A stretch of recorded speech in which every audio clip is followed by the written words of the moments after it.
Hola, ¿qué tal amigos? Mi nombre es Richard Agapito, asesor y consultor tributario.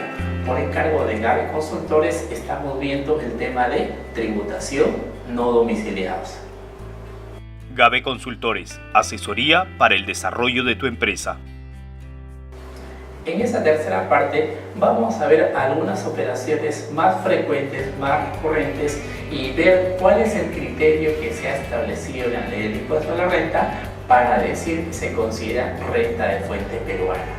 Antes de ello, entonces, cuando nosotros vamos a decir se considera renta de fuente peruana, se entiende que son operaciones sujetas a imposición en nuestro territorio.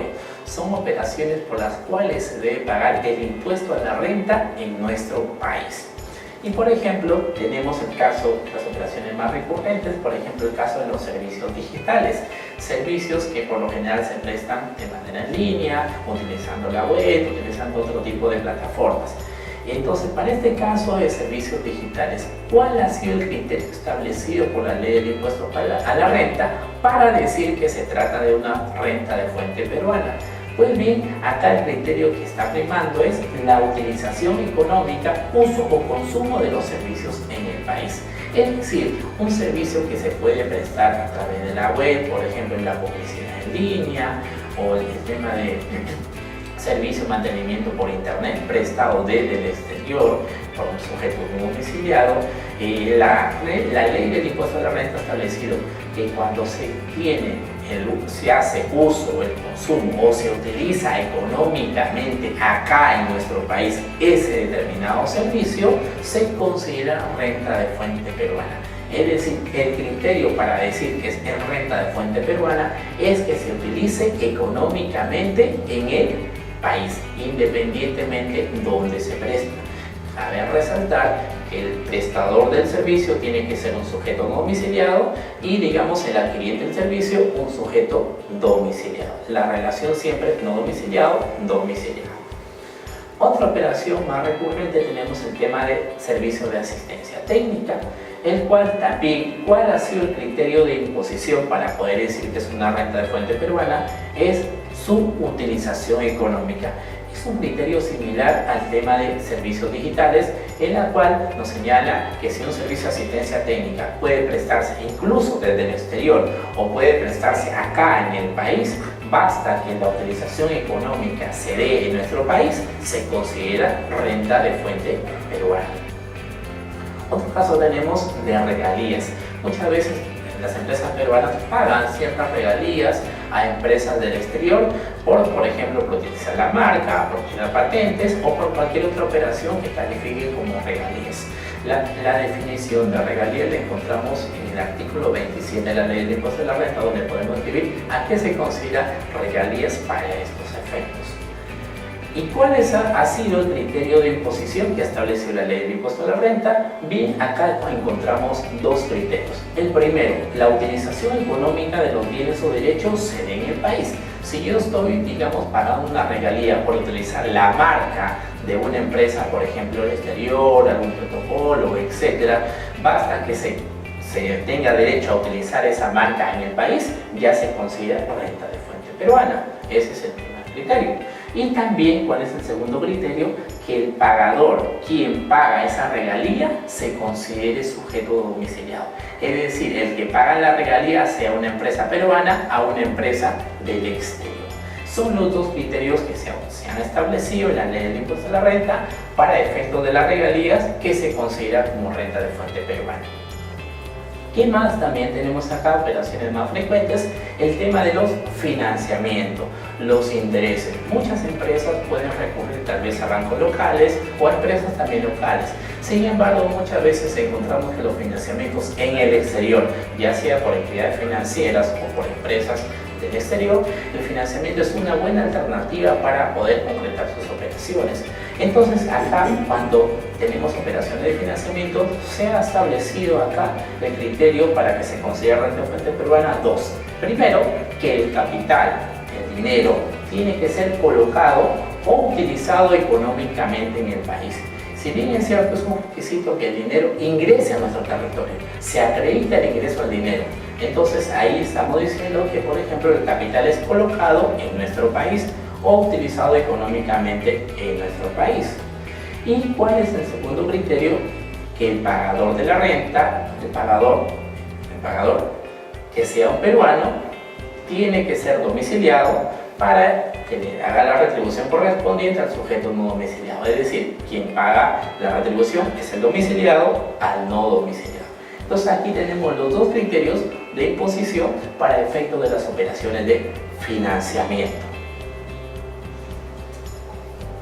Y vamos a ver, si bien ya definimos algunas operaciones más frecuentes, cuáles son los criterios de imposición, cuando estamos para analizar una operación si se considera renta de fuente peruana o no. Entonces vamos a ver, si bien ya catalogamos que una operación, por ejemplo, renta de fuente peruana, debemos tener en cuenta la oportunidad del pago del impuesto. Cabe resaltar que el impuesto en realidad corresponde pagarlo al sujeto no domiciliado, pero por la característica, por la situación de las operaciones, el mismo sujeto no domiciliado no va a ser efectivo el pago del impuesto acá en la Administración Tributaria Peruana. Para esto se ha establecido, el legislador peruano ha establecido quien se encargue de hacer efectivo ese pago del impuesto sea a través de un intermediario, que en este caso va a ser quien va a pagar la retribución al del exterior. Es decir, si una empresa del exterior me está está prestando un servicio a la empresa peruana al momento de pagarle la retribución correspondiente tendría que efectuarle una retención, o mejor dicho, un descuento. Imaginamos que la operación, por ejemplo, en $1000, la tasa de retención es el 30%, entonces tendría solamente que abonarle el 70%. Ese 30% tiene que abonarlo a la Administración Tributaria, a la zona peruana. ¿Cómo se hace eso? Vía retención por impuesto a la renta no domiciliada. Entonces tenemos que tener en cuenta lo establecido en el artículo 76 del impuesto a la renta, que nos habla de dos momentos para poder establecer en qué momento se debe efectuar la retención de este impuesto a la renta. Y bien, por ejemplo, tenemos de manera general que nos dice se tiene que efectuar la retención en la fecha de pago parcial o total. Deberán retener y abonar el impuesto a la renta correspondiente. Es decir, por ejemplo, si en este momento, en el mes de agosto, por ejemplo, se está pagando una retribución por ejemplo, asistencia técnica a una empresa del exterior, se paga el día de hoy, por ejemplo. Entonces, el día de hoy, digamos, al momento de pagarle, no le va a tener que pagar, por ejemplo, el 100%, va a tener que pagar el 85%. Es decir, y nos preguntamos, ¿qué pasa con ese 15%? Ese 15%, la empresa peruana que se está quedando momentáneamente va a tener que imposarlo al fisco de acuerdo al vencimiento del periodo tributario agosto. Es decir, si le está haciendo la retención en agosto, va a tener que utilizar su formulario virtual PDT 617 conforme al vencimiento de su obligación tributaria del mes de agosto, que se declararía en el mes de septiembre. Entonces, ese es de manera general el momento establecido que se debe efectuar la retención correspondiente en la fecha de pago parcial o total, que lo establece el artículo 76 de la Ley del Impuesto a la Renta. Sin embargo, también hay otro momento que se ha establecido, el legislador ha optado para efectuar una retención, entre comillas, correspondiente. Vamos a ver. Dice, cuando se contabilicen como costo o gasto las regalías, retribuciones por servicios, asistencia técnica, cesión en uso u otros de naturaleza similar. Cuando estamos en estos casos de este tipo de operaciones, tal vez vamos a tener no muchas veces el pago efectivo al proveedor no domiciliado.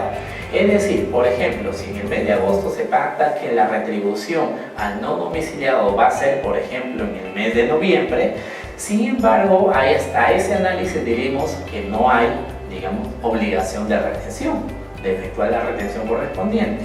Pero ¿qué pasa si por ese servicio recibido la empresa peruana opta por hacer un registro contable del mismo? Entonces, ¿qué se estableció acá? Que con el registro contable de esa operación prestada por el sujeto no domiciliado al sujeto domiciliado, tiene que efectuarse un adelanto, un abono de la retención, un importe equivalente a la retención. ¿Y por qué no hablamos de una retención efectiva? Porque en realidad en este momento solamente se ha hecho un registro contable, no se ha pagado todavía una retención. ¿Qué se estableció? Que se abone un importe equivalente a la retención. Es decir, si por ejemplo teníamos el importe de la operación de asistencia técnica, se ha pactado con el proveedor no domiciliado que se va a pagar en noviembre, sin embargo el servicio se ha contabilizado en el mes de agosto, va a tener que abonarse como que si estuviera haciendo la retención el importe equivalente, por ejemplo, al 15%, y tendrá que abonarse al fisco dentro del plazo del mes de agosto, cuyo vencimiento ocurre en el mes de septiembre. Si bien es cierto, esto no es, digamos, una retención efectiva, es como una medida, digamos, antielusiva que se ha establecido para evitar que no se haga la retención, o en todo caso se difiera el momento de efectuar la retención correspondiente. Entonces, sintetizando acá, tenemos los dos momentos, que es en el momento de la fecha del pago o total, en ese momento se efectúa la retención, o en todo caso cuando se produzca o se efectúe el registro contable de estas determinadas operaciones.